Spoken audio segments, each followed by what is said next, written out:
Sikat at award-winning kapamilya actress, may pinipili nga bang katrabaho? Ang kanyang saloobin, panoorin ang detalye.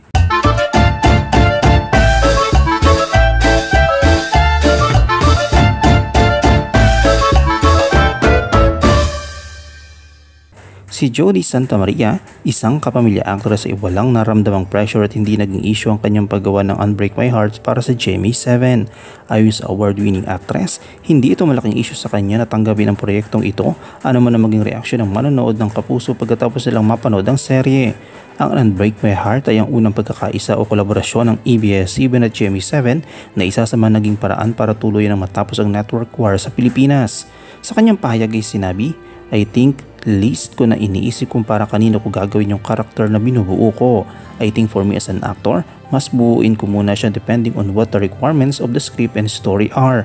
That's why I do a lot of consultations with my directors and the creative team, and I also trust my directors ayon din sa nakikita nila, kumbaga para nasa isang pahina kami.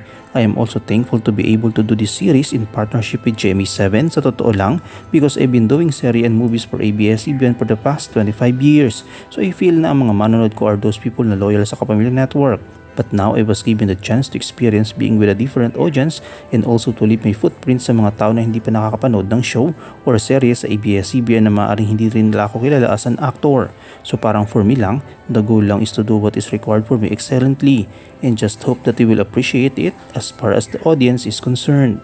Ilan sa mga kapuso stars na nakatrabaho ni Jody sa nasabing serye sina Gabby Garcia, Will Ashley, May Bautista, Sunshine Cruz at Richard Yap. Kasama rin dito mga kapwa-kapamilya na sina Joshua Garcia, Nikki Valdez at marami pang iba. Sa tanong kung sino-sino pa sa mga taga-GMA ang gusto niya makatrabaho, aniya, "I don't mind kung sino basta syempre importante naman talaga pag sa trabaho yung professionalism na makakasama mo and yung magiging magandang experience and memory para sa'yo, yung pakipagtrabaho at pakipagsalamuha sa mga tao. Wala akong problema working with people in the business, ang importante lang naman sa akin, as long as sineseryoso nilang trabaho and they're professional, wala namang problema doon. Siguro yung gusto rin ng katrabaho, di ba? Mahirap naman na ikaw lang ang may gusto katrabaho tapos siya ay ayaw ka ng katrabaho. Yun lang naman.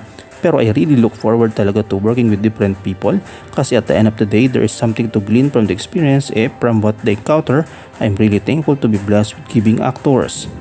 Kilala si Jody Santa Maria bilang isang magaling na aktres at loyal kapamilya. Magmula na magsimula ang kanyang career sa ABS-CBN na siya umarte. Una siyang nakilala sa hit teen series na Tabing Ilog na kasama niya mga 90s stars gaya ni Marvin Agustin, John Lloyd Cruz at marami pang iba. Sa kasalukuyan ay nasa ABS-CBN pa rin siya bilang kapamilya at base sa mga pahayag niya ay malaki ang pasasalamat niya sa ABS-CBN dahil sa mga sunod-sunod na proyektong ibinibigay sa kanya. Dito ay nakilala siya at humakot ng maraming awards mula sa ibang bansa. Anong yung komento kaugnay dito? Shoutout tayo kina D. Gutierrez Calma, kay Helen A. Alarba at kay Gloria Tortuga.